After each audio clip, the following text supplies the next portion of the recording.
Welcome back to the Broad Street Benchwarmers podcast. For the first time ever, I'm your host, Michael Corvallos, joined by Carter Watson this week. And unfortunately, Adam Den and Nathan Lividitis couldn't be with us this week. They had much better things to do probably than recording. Adam decided to be a good athlete this week. I mean, he's always a good athlete. Now I sound really rude, but he had a big meet he had to be at. I don't know where Nathan Lividitis is, watching movies, being cool somewhere, but we have a big week. Not really, actually. This has been a slow week for sports. We have the NBA All Star break happening right now, so we don't really have much hoops going on.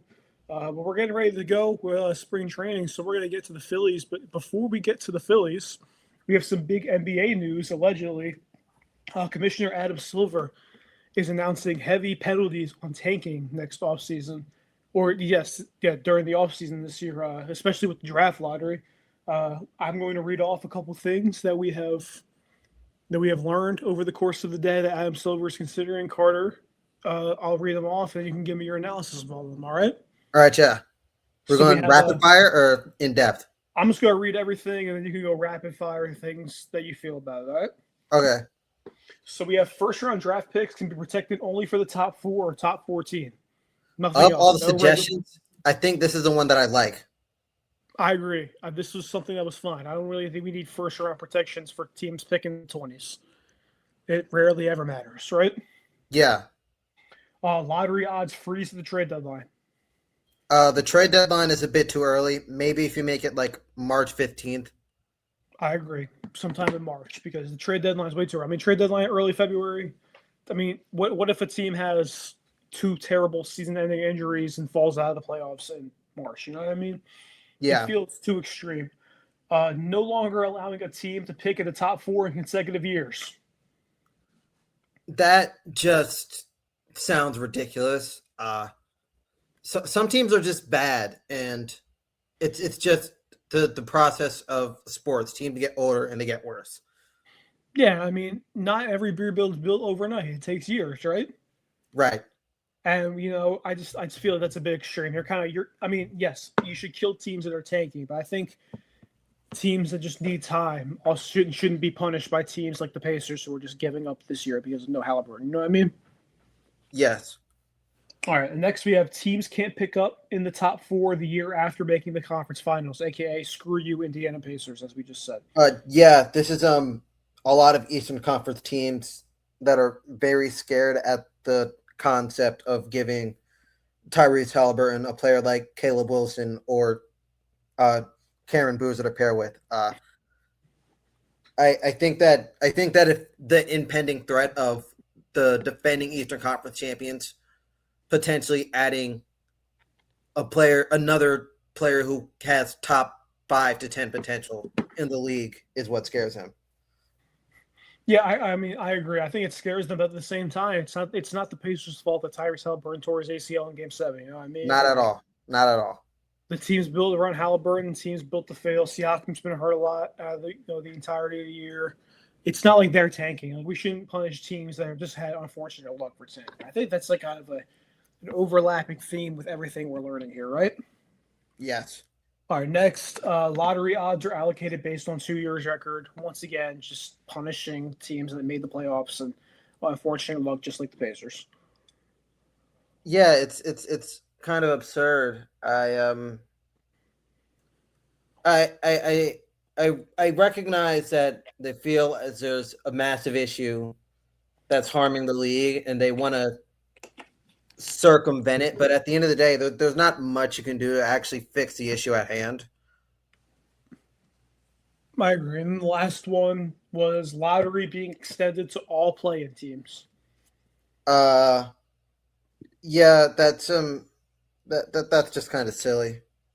I mean, if you make the playoffs, you shouldn't be in the lottery. I agree. The seventh seed There, should there's have been the seventh playoff, seed in the there's been West this year shouldn't have an opportunity to one seed. Yeah, there's been playing teams that have gone to have won playoffs here. There's been playing teams that have gone on to the finals.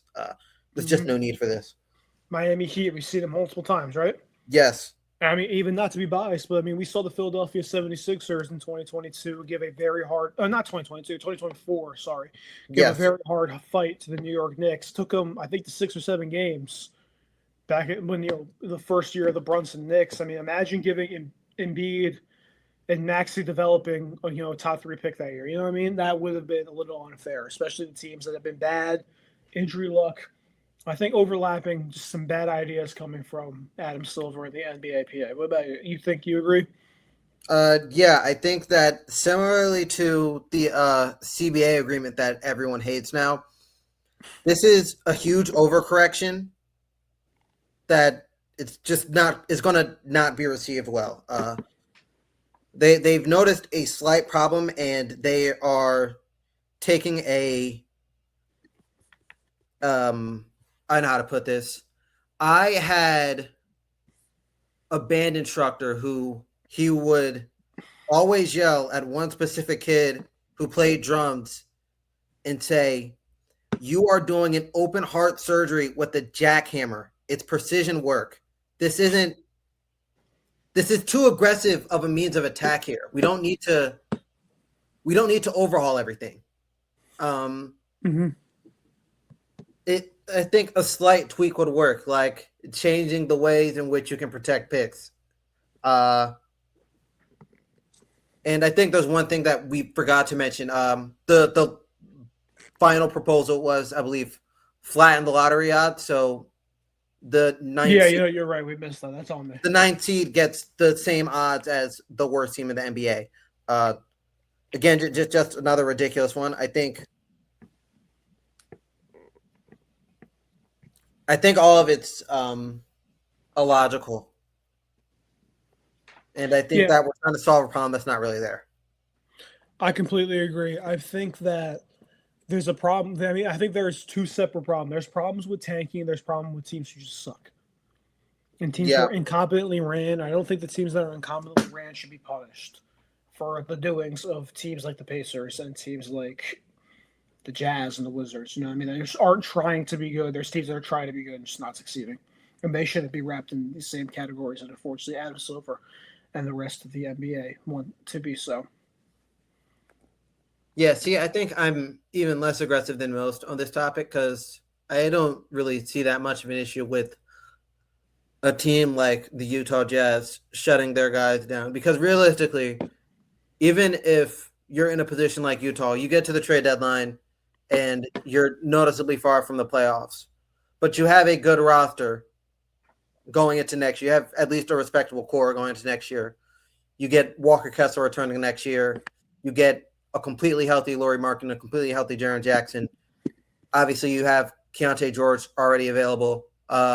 Isaiah Collier showing something. You've got a core there. Even if you have no shot at the first round pick, why would you want to risk less than 100% Jaren Jackson or less than 100% Lauri Markkanen to entertain the fans? Yeah. Realistically, that's front offices are not going to do that. And I mean, why put your future at risk if your players aren't healthy? There's no need. There's no Like need I for think it. of last year's Sixers. Why are you going to force Embiid and Maxey out there when both of them are dealing? Like I mean, Embiid obviously more than Maxey, but Tyrese Maxey's dealing with last year dealing with a massive leg injury, lingering him all season. Why would I force Tyrese Maxey to play when I could, like, you know what I mean? Yeah. Why would I risk the rest of his career for a season where we were already mathematically out? Mm-hmm. So there's your little bit of basketball from more Carter than me. I don't really do basketball that much, but Carter's much better. And Adam would have provided also some great analysis, but I would say Adam's not here. We'll get into the bread and butter of today, though. That was a little brief NBA talks on about how stupid Adam Silver is, but time to talk about the real talk. We got Phillies baseball coming up. First spring training game. I don't know when this podcast will air, but first spring training game is Saturday, the 20th, 21st, I believe. Yeah. And there's a lot of questions going into this team. Obviously, we're going on 2 straight division titles, 4 straight playoff appearances. Something that I feel like over the course of Phillies history never really happens. We are the definition of a poverty franchise. But there are lots of questions. It's a good team, but it's a it's a questionably constructed team. And I think something that we've seen over the course of the last couple of years, but especially this season, with even Bryce Harper starting to complain about it, is who's batting cleanup. It seems like the front three is going to be Trey Turner, Kyle Schwarber, and Bryce Harper. Those are going to be the 1, 2, 3 guys in some capacity. Not even with some capacity. It will probably be that order for most of the season. After that, it's a big question mark. There's Alec Boehm, there's Brandon Marsh, Adolis Garcia, JT Realmuto, Bryson Stott. So many guys that don't seem to have a clear role on where they're going. But all that matters right now, I truly believe, is who's cleaning up, who's protecting Bryce Harper or Kyle Schwarber or whoever they decide to bat third. Here is the obvious answer, and what Rob Thompson has alluded that will most likely be the option. You and I's favorite player, Alec Boehm. Tell me, how do you feel about Alec Boehm batting cleanup? I have some numbers up, but tell me how you feel first. I mean, yeah, it'll likely be Alec Boehm. And it is frustrating, primarily because we know what we're going to get, and we know that what we're going to get is going to be wild inconsistencies. When Alec Boehm is on, which almost every year of his career, there's some stretch where he is absolutely on it, and that stretch will come at some point this season, and we'll feel as if we're set at the cleanup position for that stretch of the year. Obviously, 2024 was the most extended run he had. The entire first half of the year, he looked like he had a shot at getting the Silver Slugger. Not even the first half, man. Up until the end of August before he got hurt. Yeah, really, it was late into that year. He was great late into that year. But there's times where it'll go cold, and when that comes, which it feels like a matter of when than if, whether it's he starts the year cold or he starts out on fire and then suddenly he can't hit the ball. It feels as if it's inevitable that there's going to be a situation where we're talking about moving somebody else into that cleanup spot or putting someone else, acquiring someone else. It's a toughie. I think that right now, my lean would be JT Realmuto.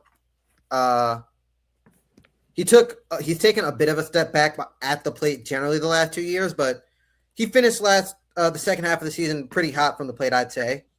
Yeah, absolutely. So I mean, I'd give the nod to Realmuto, but it doesn't look like that's what we're going to see, at least not on opening day. Yeah, I don't have the numbers up, but I mean, I do recall throughout the second half of the season, JT Realmuto in June and July being, I mean, I remember Tom McCarthy saying he's one of the hottest hitters in the league, and he had one of the best batting averages on base percentage. I mean, obviously he doesn't really hit for power that much anymore, but I think he's changed his plate approach. He just kind of get base hits, draw walks, and he was one of the best at it throughout some of the second half of the year before he kind of slowed down at the end of the year. But I mean, we'll get to JT Realmuto more in a little bit because I think we have a little bit of a controversial contract and situation going on with the Phillies and JT Realmuto. We'll get that in a little bit. But the main topic is Alec Boehm here, and I mean, I just have some numbers pulled up. And I'll list off some numbers for you. Batting cleanup last year, Alec Boehm had a 216 average with a 309 with a 262 on base percentage and a 309 slugging, coming out to a 571 OPS. The guy cannot bat cleanup. This was the second most plate appearances he had at any point during the season. Was batting fourth. He can't do it, and that's an unfortunate reality for the Phillies. But also, it just needs to be like, this is what it is. Now, batting third in front of Bryce Harper, he bats a 299 with a 341, 444/9, putting up a 785 OPS. And batting fifth, had a 356 average with 424, 407/9, coming out to an 831 OPS.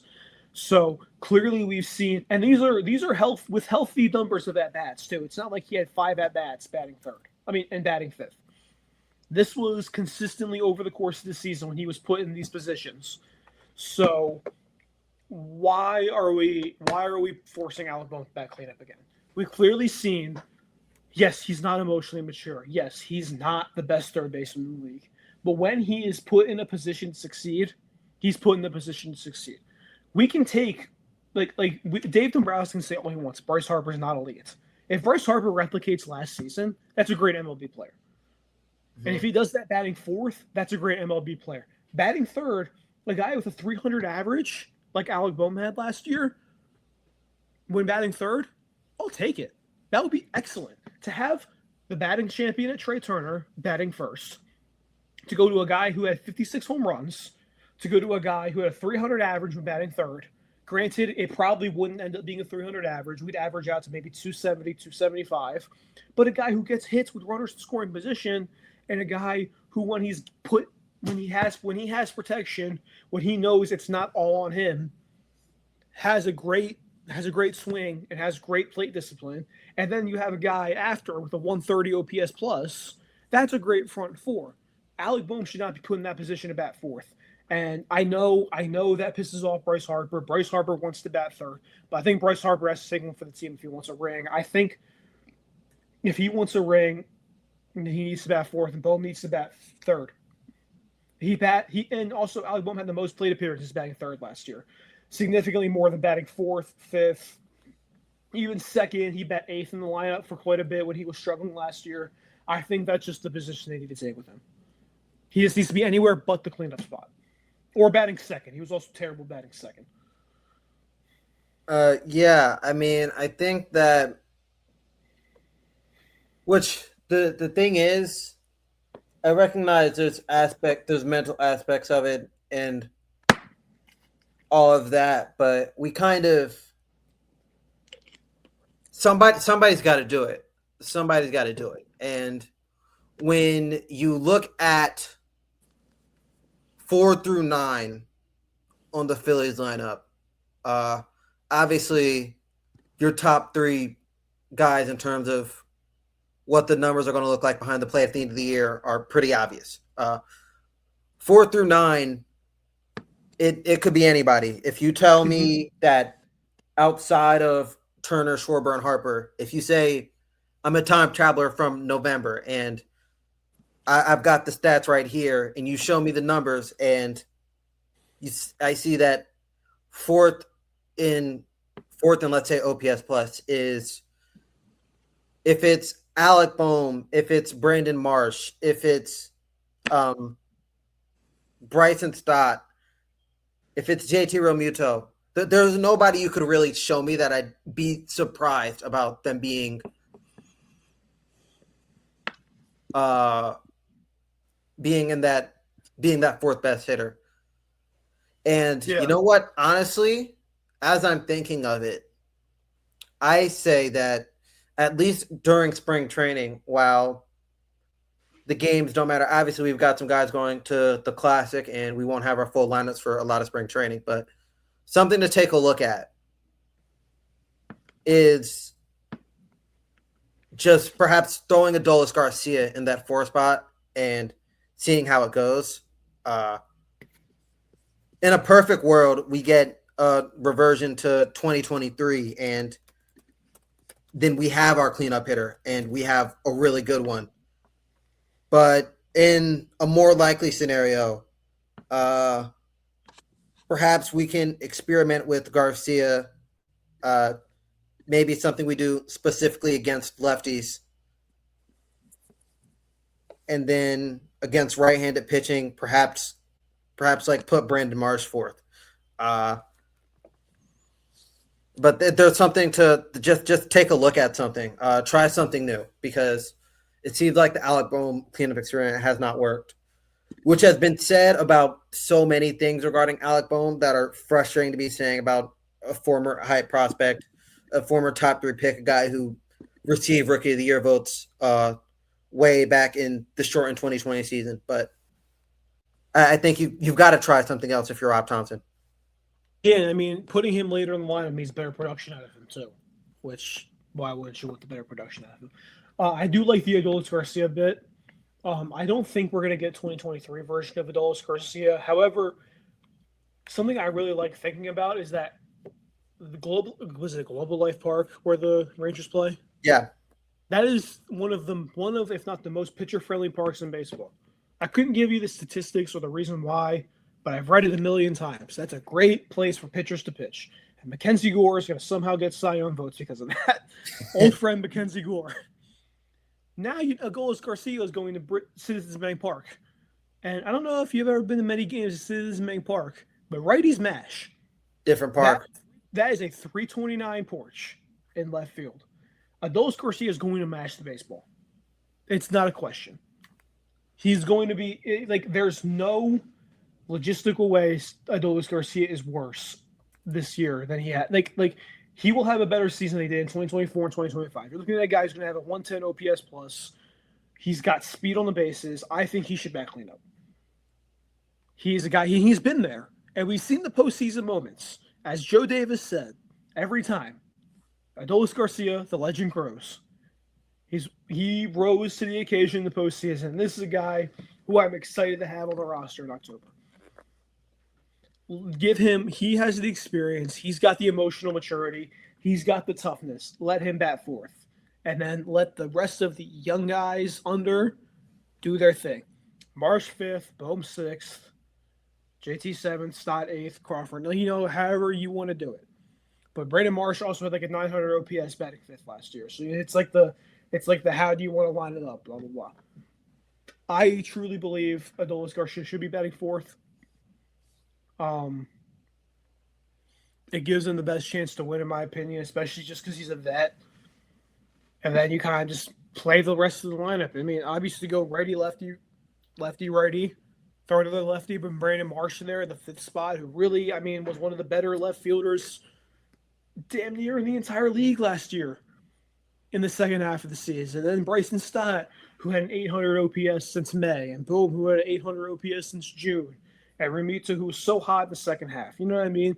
It's just guys, and they belong in the bottom of the lineup who have been thrusted into the top of the lineup. Adolis Garcia gives them the flexibility to put those guys who belong at the bottom of the lineup and who thrive in the bottom of the lineup down there. Yeah, I'd agree. And hopefully we're looking at we can get like some other, in a perfect world, we can get like an extended pre-2024 injury Alec Bohm. I'm not going to hold my breath for that, but it would be great. Or perhaps a fully healthy Bryson Stott when he doesn't have like the weird stretch when he cannot hit the ball at all. Absolutely. And you know what? He had that stretch the second half of the year. Not even second half, really since May. It was maybe the beginning of June that the hitting coaches went to him and were like, dude, you're going to be a platoon player if you don't make these adjustments and you don't make these, fundamental adjustments. And he went out there and he did, and it showed. He was one of the better second basemen in all of baseball in the second half of the season. And he showed up for us when it was needed. I am very interested to see if it stays that way or if we just kind of have to live with the fact that he's going to platoon with Edmundo Sosa for the entirety of the year. Yeah. It'll be an interesting thing to see. Speaking of platoon, let's get into our next point. The second big storyline for the Phillies, the outfield. One that has been, I've heard on Twitter, X, Truth Social, whatever you want to look at, one of quote unquote the worst outfield in baseball. Carter, tell me about the worst outfield in baseball. Do you agree? Sue, what do you think? The worst outfield in baseball seems harsh. Probably the worst outfield among like serious teams, which it was the worst outfield among serious teams last season. In 2025, the Philadelphia Phillies outfielders had a WRC plus of 91. That ranked 22nd in the league and 11th amongst playoff teams, only ahead of Cincinnati. In terms of WAR accumulated in the outfield, they were again 22nd in the league and 11th of 12 playoff teams, again only ahead of Cincinnati. And so And that was with Harrison Bader, who was a pretty big boost in that. It'll be questionable. I think that you and I have differing opinions on Justin Crawford. We can get into that in a bit. Or perhaps different immediate hopes for Justin Crawford. We can get into that in a bit. But I think, if nothing else, right field will get better. Absolutely. No more Max Carlos Kepler. Garcia forgets how to play defense and goes from being one of the best defenders in the corner outfield to the worst. Then the right field slot is better. It'll come down to if we can get play consistency from Brandon Marsh, primarily just limiting the strikeouts. And other than that, it'll all be on Justin Crawford. What can he give us as a rookie? Yeah, absolutely. And we talk about limiting the strikeouts. Brandon Marsh did limit the strikeouts last year. Outside of April and that brief IL stint coming back, he was great. And someone we didn't talk about when referencing the outfield is Otto Kemp. He's going to play. Rob Thompson's damn near committed to the fact that it will be a platoon of Brandon Marsh and Otto Kemp. And honestly, I'm fine with it. Brandon Marsh can't hit left-handed pitching for the life of him. It is what it is in 2026. We tried to do the everyday thing. It didn't work. He will bat, and 70% of the pitchers we'll see are righties anyway. So you'll see Brandon Marsh for 120, 130 games. It's fine. And when it comes to a platoon like that, whatever. The better player is the lefty, who you'll see most of the days. Otto Kemp will come in for 6 years games, and he'll be fine. He was great against he was great against lefties last year. He had a torn ligament in his knee or something. I mean, I'm not 100% sure that was the injury, but a problem in his left leg that significantly altered him during his second stint with the Phillies in the MLB, coming back off AAA.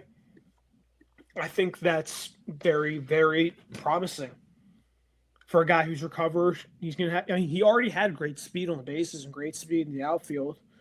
Now he doesn't have torn ligaments in his knee. Awesome. Great. He's a guy who he obviously has power, and he's another year developing with, these older guys coming in. I'm a component of mentoring in any sport. And I think being able to sit in an outfield that had Bryce Harper at some point, that has Kyle Schwarber there, had Nick Castellanos for points of last year, and Max Kepler, guys who maybe weren't great last year, but had long established careers being around Bader and then being around Marsh and the entire clubhouse. I think that's huge for a guy like Otto Kemp. And I think that's going to make for a great platoon in left field. And then, as we talked about, there's Justin Crawford. And I think the same way. I think being around all these vets in spring training is going to make a huge difference for Justin Crawford. We had differing opinions. I think the inability to lift the ball might be a concern at some point, but I don't think you could look at a guy with a 411 on base percentage in AAA over the course of 112 games and be like, this guy's going to suck in the MLB. I think that's damn near impossible. Well, I don't. He doesn't slug at all, but he hits, he gets on base, he walks, he has great plate discipline, and he plays good defense in center field. Well, sorry, he played good defense in the corners. It will be a bit of an adjustment in the beginning to center field. I don't think it'll be a problem. It feels like every time he's moved up in the ranks, people are like, he's got to adjust his swing. He's not going to be good enough. It's going to be a problem. Oh, his swing won't work this much in AAA. Well, he's adjusted every angle, every level he's been at. He's adjusted his angle. He's adjusted his swing. He's adjusted his batting stance, and it's worked. And what I hate among Phillies fans, and I find this in all Philly sports, that they're always so overly negative. But what I hate about Phillies fans is that in August of 2024, you and me both remember. 2025, we both remember. And we both disagree with this take. They should just let Justin Crawford play. Bring him up and let him play. Everybody wanted that, right? Yeah. And now they get rid of Nick Castellanos and Justin Crawford's going to play. And what's the issue? He's not ready. We can't expect Justin Crawford to make an immediate impact, and Nick Castellanos is fine. I don't agree. I don't think Justin Crawford should have come up last year. But I think he should come up this year. And if you think that Nick Castellanos is going to be a better player this season than Justin Crawford, oh boy, do you need a beer. No, like, because no, he will not be. Justin Crawford will be significantly better. Justin Crawford, by the end of the season, I think we're looking at a realistic 2.5 WAR guy. He's going to be great batting ninth. He's going to be a great guy to get on base, turn the order over. Trey Turner, Kyle Shortman, Bryce Harper do their thing with great speed on the bases, and Justin Crawford. Yeah, I don't think Justin Crawford's going to suck. I think that with the things that he gives you objectively, he's going to defend well and he's going to run the base as well. And he makes enough contact where he'll get on base. At least we're not looking at a Johan Rojas where he's got a batting average in the hundreds and an on-base percentage in the low 200s. Where my concern is he just, and it's been said by you, it's been said by anybody who knows the name Justin Crawford. He hits over that ball so much. It's on the ground a lot. I believe the figure was 61% in the 2025 year. Across multiple levels. It's he only played in AAA in 2025. My mistake then. Just letting you know. I didn't want to. Yeah, but that 61% number is correct. I'm looking at it now, and it's concerning. There's no two ways around it. It's concerning. And if he can be a fine bat, if he can give you something like solid in behind the plate, that takes this that takes the outfield and this team to a whole nother level, because we've had for several years, with the only exception basically being post deadline last year, at minimum what felt like 2 free outs or something close to 2 free outs for in 2 of the 3 outfield spots. Absolutely. Yeah, so my hopes aren't as high as yours, aren't as high as perhaps the consensus. I don't think we're looking at a future all-star here, but I think we're looking at a good player. My concern is that we're throwing him to the fire too early as a Band-Aid, or perhaps to get fans excited about the new rookie we have coming up and not focusing on the fact that there's generally a hole there that we haven't really seemed to fix. I mean, I agree. I don't think it's too early. He played a whole season in AAA. He fast-tracked. He earned it. He earned this. Like, this is not like a situation where, maybe Johan Rojas should play until Crawford's ready. Crawford, as I said, 411 on-base percentage in AAA in 112 games last season. Like, this is not – he's not too early. It's time. And the only reason I'm a major component he shouldn't have come up last year is that when he came up, he should play every day. That's what he'll do. He wouldn't have played over Bader. He wouldn't have played over Castellanos, Kepler, Marsh, Kemp, blah, blah, blah, blah, blah. It wouldn't have happened. I think it's time. It'll be an adjustment early. I'm sure everyone will bitch about it. Well, Castellanos has the greatest April of all time, and it ends up being the worst player ever by June. It'll be fine. He'll adjust, and he'll get there the same way he's done at every level so far in his amateur career. That being said, that is our major looks on the outfield and Justin Crawford. Now, what we said was before we even started recording, the insider takes, me and Carter would each come up with a storyline that we were looking forward to. Carter does not know mine. I don't know Carter's. So let's find out. What is Carter's take for this season? Or storyline for this season? Right now, what I'm looking at is, does Aiden Miller play for the Phillies regularly this season? And I find this interesting because Logic says no. Logic says there's no spot at shortstop, bearing injury, which God hopes there's no injury. Right. There's no spot at third base, or unless Alec Boehm starts the year in one of his slumps, then perhaps that opens up. Likely no spot at second, again, unless you look at the same situation with Bryson Stott. But even with Bryson Stott, he's got the defensive ability and the base running ability and Edmundo Sosa as a platoon option to be a saving grace for him. But with that said, all of the reports about him have been so strong about him behind the plate. One thing that I saw notably, Keith Law of The Athletic said he believed that by July 1st, the best choice at shortstop will be Aiden Miller. Do I think that's true? Definitely not. Do I think that it means that there's something to keep an eye on there? Certainly. I think that if we have a player who can hit the ball that well as we've heard he will be able to hit the ball,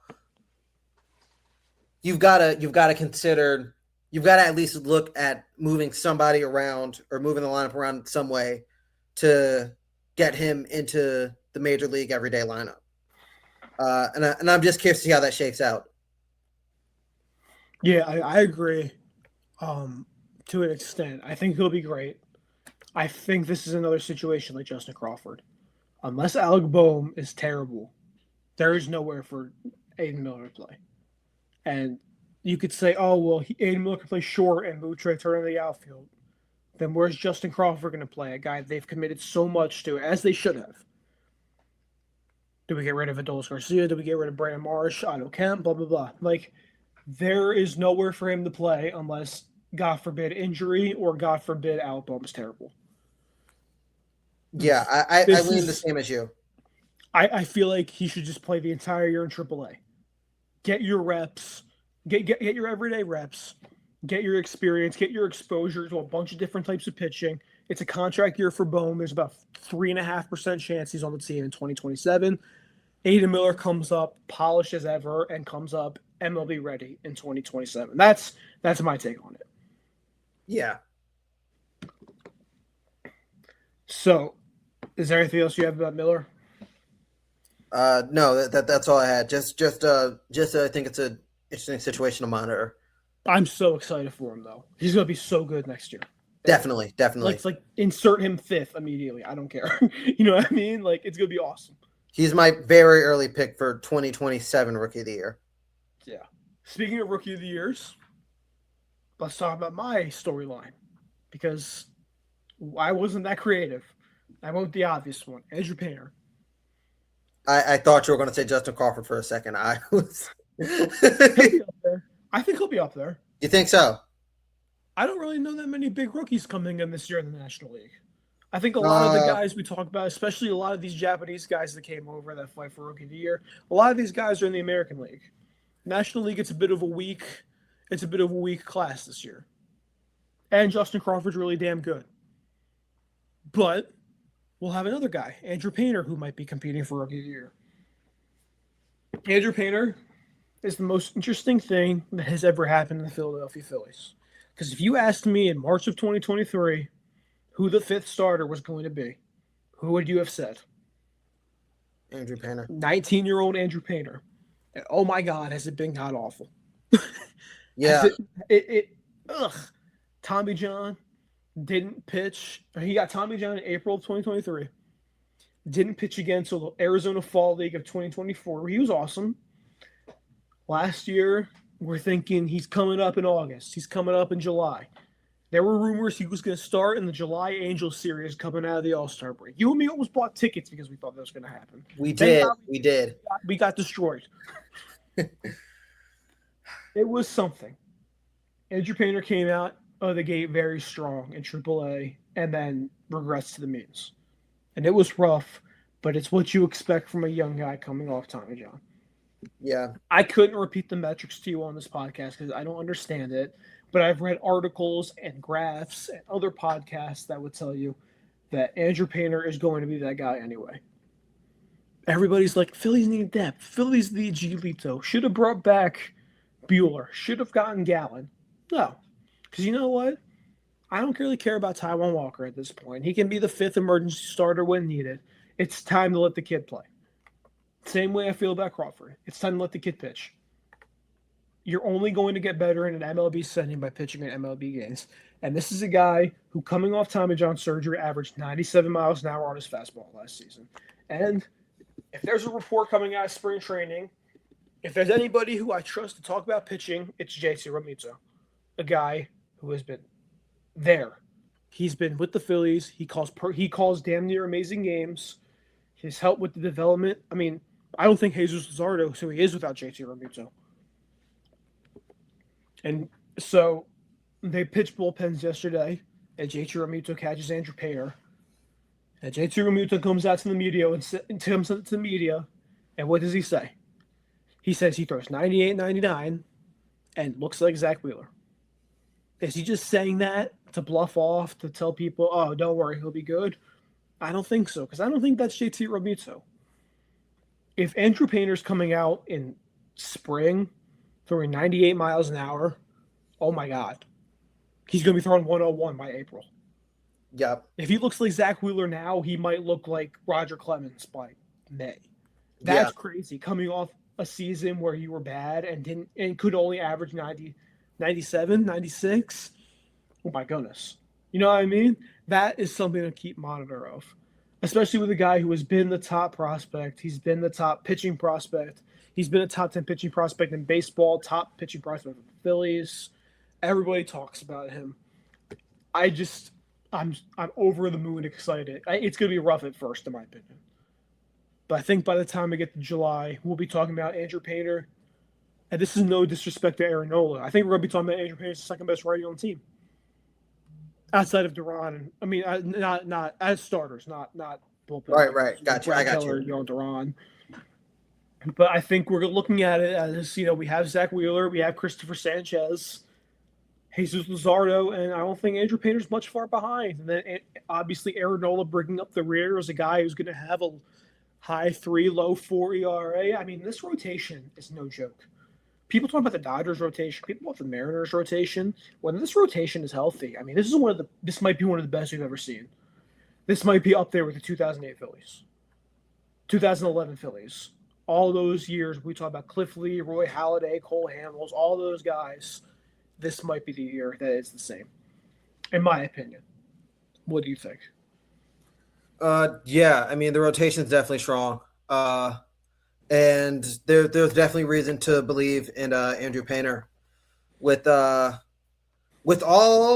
that he's been through in the last 3 years now, from looking like he was going to be in that rotation in 2023. He was a popular pick for Rookie of the Year in 2023 before he got hurt. To obviously all happening before he even played, to now sliding down with the Tommy John and then having rough stretches in the minors. But I think now we're starting to see,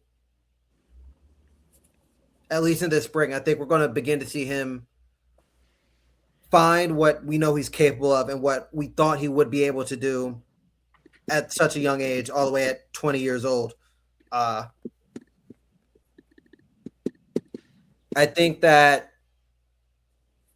off the top of my head, the Rookie of the Year prediction perhaps feels aggressive, but I also don't have one to my head right now. So, and you know what? If I'm being honest, opening days in Philly this year, Chris Sanchez is the guy.